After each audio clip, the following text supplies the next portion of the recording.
Hi అండి, నేను మీ రాజమండ్రి వంటలక్క. ఇవాళ మీకోసం సరికొత్త వంటకంతో మీ ముందుకు వచ్చేసానండి. అదేంటంటే కీమా ఎగ్ కర్రీ.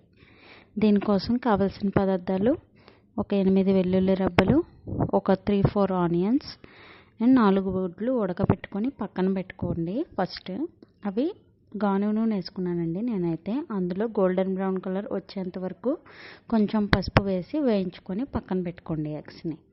ఆ తర్వాత మనం ఏదైతే వెల్లుల్లిపాయ రెబ్బల్ని పక్కన ఒలిచిపెట్టుకున్నామో వాటిని ఫస్ట్ లైట్గా ఫ్రై చేయండి. ఆ తర్వాత ఒక 3 ఆనియన్స్, 4 పచ్చిమిర్చి అందులో వేసేసి బాగా వేయించండి. గోల్డెన్ బ్రౌన్ కలర్ వచ్చేంత వరకు ఆనియన్స్ని వేయించుకుంటే టేస్టీగా ఉంటుందండి కర్రీ ఎప్పుడైనా సరే. ఈ లోపల పక్కనే ఒక 1/2 కేజీ కైమా అయితే కడిగి పెట్టుకున్నానండి. నేను శుభ్రంగా కడిగి పెట్టుకున్నాను. అది ఎంత కడిగినా సరే అందులో కొంచెం బ్లడ్ అనేది వస్తూ ఉంటుంది. కాబట్టి ఈ లోపు ఉల్లిపాయలు గోల్డెన్ బ్రౌన్ కలర్లో వేగిపోయాయి కదండి. ఆ తర్వాత అల్లం వెల్లుల్లిపాయ పేస్ట్ అయితే 1.5 టేబుల్ స్పూన్ వేసుకున్నానండి. అంటే ఇందులో కొంచెం ఘాటుగా ఉంటే బాగుంటుంది అని. ఆ తర్వాత అది బాగా వేగిన తర్వాత అందులోకి కడిగి పెట్టుకున్న కీమా ఏదైతే ఉందో అది వేసేసుకోవాలండి. 1/2 కేజీ కీమా ఇది. అల్లం వెల్లుల్లిపాయ పేస్ట్లో నేనైతే కొంచెం గసగసాలు కూడా వేసి గ్రైండ్ చేసుకున్నాను అండి. అందుకనే నేను 1.5 టేబుల్ స్పూన్ వేసుకున్నాను.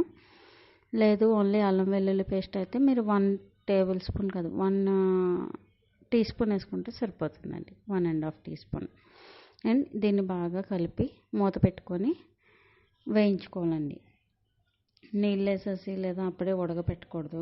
కొంచెం బాగా మగ్గాలండి. ఇది కైమా అంతా బాగా మగ్గాలి. మూత పెట్టుకొని బాగా మగ్గించుకోవాలి.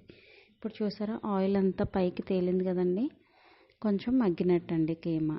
మగ్గిపెట్టామనుకోండి బాగా మరిగించి ఉడకబెట్టవలసిన అవసరం అంత ఉండదు. సో ఇదంతా బాగా మగ్గిన తర్వాత ఇప్పుడు కొంచెం ఉప్పు వేసుకోండి. నేనైతే కల్లుప్పు వాడుకున్నాను. టేస్ట్కి సాల్ట్ అన్న వేసుకోవచ్చు మీరు. సో ఈ వెల్లుల్లిపాయ రెబ్బలు ఏవైతే ఉన్నాయో అవి చెదక్కొట్టేసుకుంటున్నానండి. అంటే మా పిల్లలు చూస్తే తినరని నేను ఇందులో చెదక్కొట్టేస్తాను.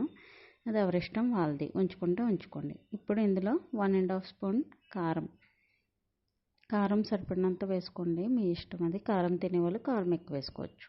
బాగా కలుపుకొని ఇప్పుడు 1.5 గ్లాస్ వాటర్ వేసుకొని మూత పెట్టుకోండి. 1.5 గ్లాస్ వాటర్ వేసుకోవాలండి. ఎందుకంటే కైమా కదండి, కొంచెం మెత్తగా ఉంటే ఇష్టంగా తింటారు పిల్లలు. సో ఇలా దగ్గర పడినప్పుడు కొన్ని వాటర్ ఉన్నప్పుడు అందులో ఎగ్స్ వేసేయండి. మనం వేపి పక్కన పెట్టుకున్న ఎగ్స్ ఏవైతే ఉన్నాయో అవి అందులో వేసేసి బాగా కలయపెట్టుకొని ఒక్కసారి ఉప్పు చూసుకోండి. ఉప్పు పడితే మళ్ళీ వేసుకోండి. లేదా మూత పెట్టుకొని ఒక 5 మినిట్స్ చిన్న మంట మీద మగ్గించుకున్నారంటే నూనె అంతా పైకి తేలి కర్రీ ఇలా సూపర్ అండ్ ఎమ్మీ టేస్టీగా రెడీ అవుతుందండి. Thanks for watching.